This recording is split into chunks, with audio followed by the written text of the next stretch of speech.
We are back here now to continue to talk almost about the Dallas Cowboys and their star wide receiver, CeeDee Lamb, after we just finished talking about Jamar Chase and how actually an extension for CeeDee Lamb could benefit Jamar Chase in the near future. But to stick on the Cowboys now and actually transition over to them, there's 24 days exactly until Dallas takes on the Cleveland Browns in their first matchup in Week 1, and that's going to be on September the 8th. Obviously, nothing is seemingly moving for CeeDee Lamb right now in terms of a contract extension.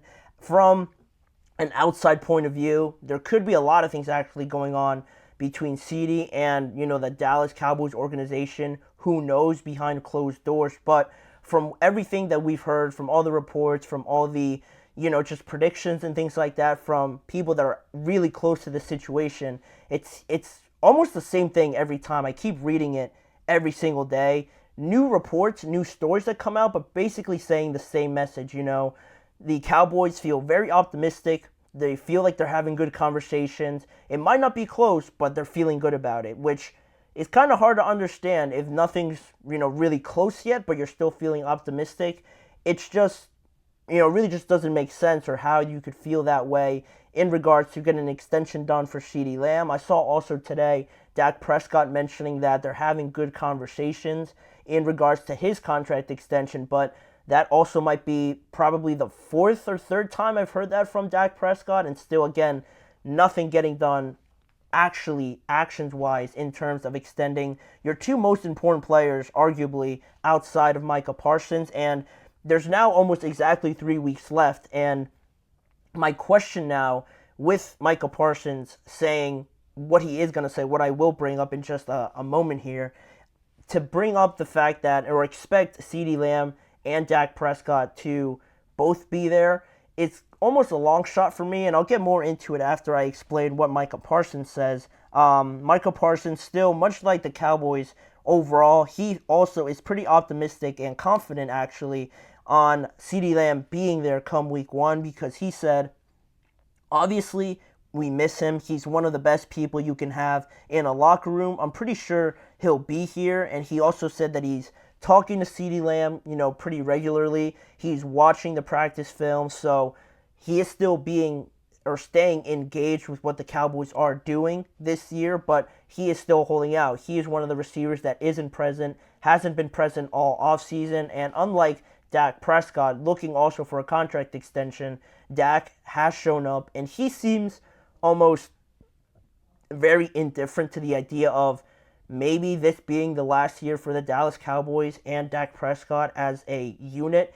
He seems like he's pretty open and accepting of the fact that, whatever happens, happens. If a contract extension comes, it's whatever. It'll be great. But if it doesn't, he seems perfectly fine with, moving on. He's mentioned it in some comments before, and if that doesn't worry some Cowboys fans potentially over losing their quarterback, there's something wrong. Honestly, I would be pretty worried if I heard Dak talking about that. But also, just continuing on with what Micah Parsons had to say about CeeDee Lamb, he said he knows he's not going anywhere. The business side, they're going to take care of it, no doubt about it. On Week 1, he will be suiting up for the Dallas Cowboys. Sounding pretty convincing. It sounds pretty convincing hearing it, what Micah Parsons had to say in that answer. But Dallas players usually end up spilling information, honestly, before anything is done, or actually spilling out more information than they should have. So maybe Micah Parsons knows something, maybe because of this constant theme that we always see from Dallas Cowboys players of always spilling personal information or oversaying something that they shouldn't. Maybe Micah could be inclining everybody to think that this contract is actually close to being done, because he does sound, again, pretty convinced and pretty confident that CeeDee Lamb will be there. I truly don't believe he'll be there without having that contract first. So it's not a matter of fact of him just showing up because it is the first week of the regular season. I think he'll have no problem sitting out of that game, much like Chris Jones did last year when he sat out of the Lions game with the Kansas City Chiefs. They ended up losing that game, probably working out in Chris Jones' favor a little bit more. They lose that game, and then almost right after that, they extend Chris Jones to a massive deal, and it all works out. So I expect CeeDee to pretty much follow that same exact blueprint if he has no contract. I don't think he'll just show up because it is the start of the regular season. And now I wanted to get into this report by the Cowboys beat reporter, John Machota, and he said from The Athletic, he said a bunch of his thoughts on how he feels this could play out, talking about a regular season deadline, almost like Micah Parsons was mentioning in his statement. John Machota said, "The Cowboys generally don't do deals during the season, so if Prescott doesn't have a new deal by September the 8th, it's probably not going to happen this year," and he believes also that Dallas could let him play out this last season, then circle back next offseason to see if they could work something out with him. So just taking that and acknowledging the fact that he basically said they have until the start of the regular season to get something done. Now, it isn't 100% certain that they wouldn't, break that tradition, break that theme of not working something out in the regular season for obviously their franchise quarterback and one of the best receivers they've ever had, arguably.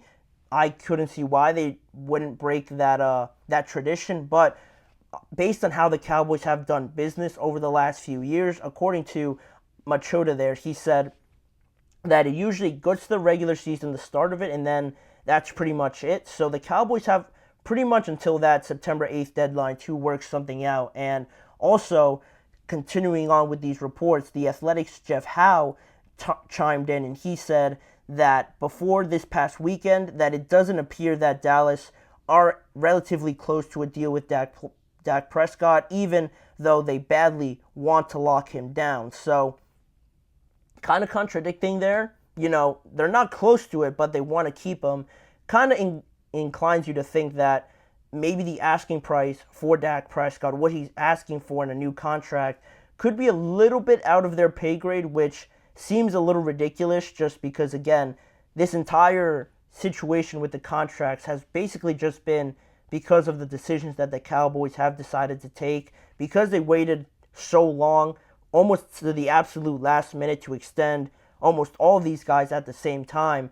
It's getting a little bit dicey now in extending everybody, even though, like Jeff Howe says, they badly want to lock down Dak Prescott, obviously because he just came off of a great regular season. He's their franchise quarterback.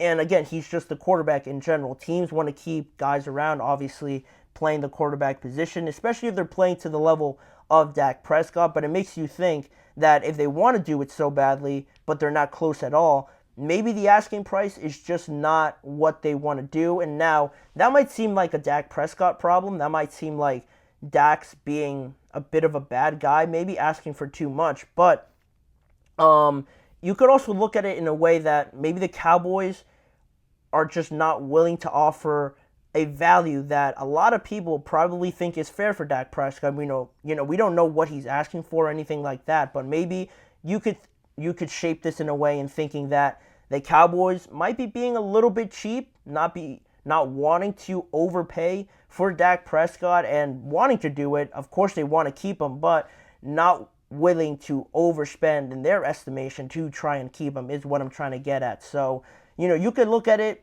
a lot of ways, and I think those two ways are very similar if you look at that report and think, oh, wow, Dak's asking for too much. Who does he think he is? He shouldn't be worth that much. But also, maybe he's asking for, I don't know, $55 million or maybe just a little bit more, and the Cowboys are reluctant to pay that because it might be too much for them in their estimation. So there's always two sides of it. And also going back to John Machota's report, he seems pretty confident in that an extension for CeeDee Lamb is a little bit closer, so they can both be done, but will they be able to have the opportunity to do both? And that's really where my thinking goes to with all of this. With about 3 weeks left, and according to the fact that Dallas doesn't really do business after they're into the regular season, it's kind of hard for me to believe that they're going to give the contracts to both of these guys, market-setting contracts in this time frame. It's hard to do that, obviously, because it's taken so long already, and to invest so much money into CeeDee Lamb, he deserves it over the next 3 weeks, but also hand out a contract like that to Dak Prescott as well. It seems like it's going to be a lot. It's going to be a lot in just this time frame, and they could be talking about it. They've been negotiating it for the longest time, but now, because of all the reports saying that they're not really close, I don't feel like they're going to find any sort of breakthrough in the next 3 weeks that they couldn't have already in the months leading up to this, final decision now that we're really getting close to this deadline, especially if they don't do extensions, like I said, during the season, mostly to avoid this holdout. You would want to get CeeDee Lamb done first, obviously, to have him be there. And it makes you think, where does that, leave Dak? If you extend the CeeDee Lamb first, say, just because he's not there, you want to have him there and actually show up. Maybe you get his deal done first, but then what does that mean for Dak Prescott? If you invest a lot of money in CeeDee, are you still gonna give that amount of money to Dak if he's not holding out or anything, so he's not really forcing your hand too much, but he does seem to be the more accepting, going back to the point I made before, of the fact that, if he moves on, if the Cowboys aren't willing to meet his demands, he has no problem with, having this be the last season for him being the quarterback of the Dallas Cowboys. And for 2 market-setting deals, again, it seems like 3 weeks just doesn't seem to be enough time to get that done. And that's my biggest issue now with, it seems like, the same reports coming out each and every day. I just feel like they're going to have to end up choosing which one to do before the start of the regular season, and that might just end up being CeeDee Lamb because he's actually not there. He's not taking part in anything. He is holding out, and you want to make sure that he is there for that Week 1 matchup because they're definitely going to need it, playing the Cleveland Browns, matching up against Denzel Ward, having Myles Garrett come off the edge, and all the other talented players that they have. To not have CeeDee Lamb out there, they're probably going to be like 13-point underdogs or something like that in their first matchup, in all honesty. So they absolutely need him out there as much as they need Dak as well. Is 3 weeks going to be enough time for both of them? I feel like they're just going to have to decide. But let me know your guys' thoughts on whether or not you think 3 weeks is enough to get both of these deals done.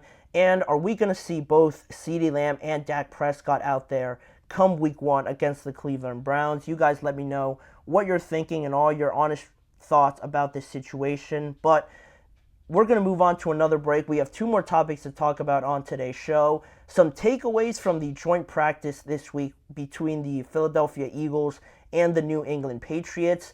Not a lot of positive news coming from the Patriots side of things, but we're going to get into more of that. And then lastly, continuing on our series, the biggest remaining questions for the AFC South teams this time around, talking about the Jaguars, the Titans, the Colts, and the Houston Texans in the last segment of today's show. That is coming up for you guys, but we'll be right back in just a few seconds.